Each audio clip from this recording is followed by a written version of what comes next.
they went back to work in that same building 3 or 4 hours later after a terror attack. Name me the terror attack where it was business as usual 3 or 4 hours later.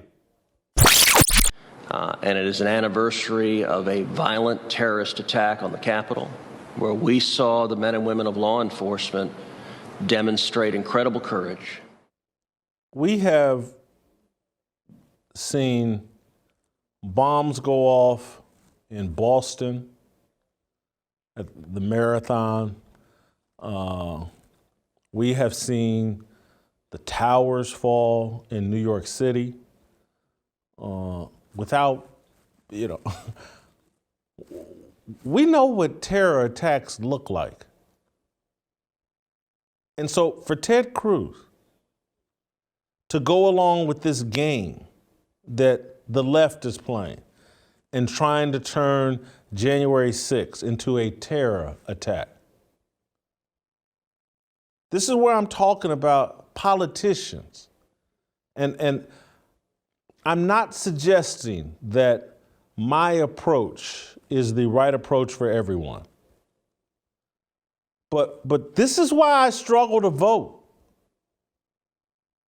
Because I don't see any politician willing to stand on truth.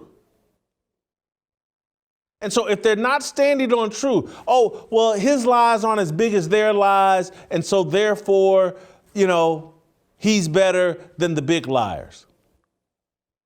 You can't have big lies without little ones. The little lies justify the big lies. And so for Ted Cruz to sit up here and open his mouth and act like January 6th was a terror attack.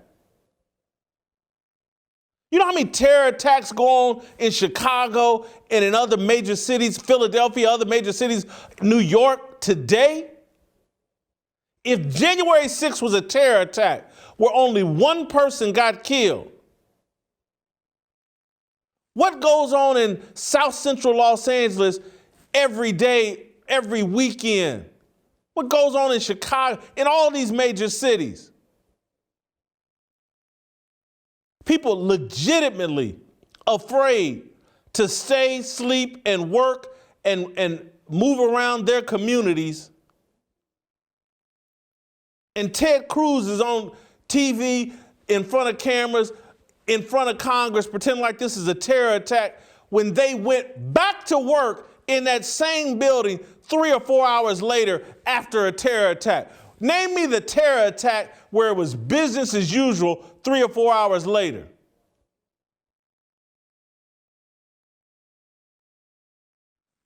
We see bodies drop in major cities, and that community won't go back to business as usual in 3 or 4 hours.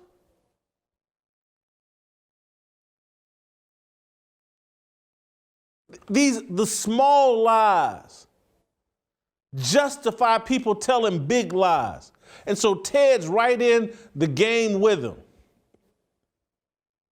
These people are playing with our emotions. And you want to know why the people showed up at the Capitol last year on January the 6th? It's because of the little lies like the one Ted Cruz just told. He's supposed to be representing their point of view. If they felt like they had a voice, they wouldn't have gotten cars and driven to Washington, D.C. to go make sure their voices are heard. If they had a voice, if the people elected to defend them and to represent their voice would stand on truth and speak up, they wouldn't come to the Capitol. They would stay their ass at home and take care of their wives, kids, and families and neighborhoods. But because people like Ted Cruz don't have the intestinal fortitude, the balls, the manliness to stand on truth, they have to come out of character and do things they shouldn't have to do.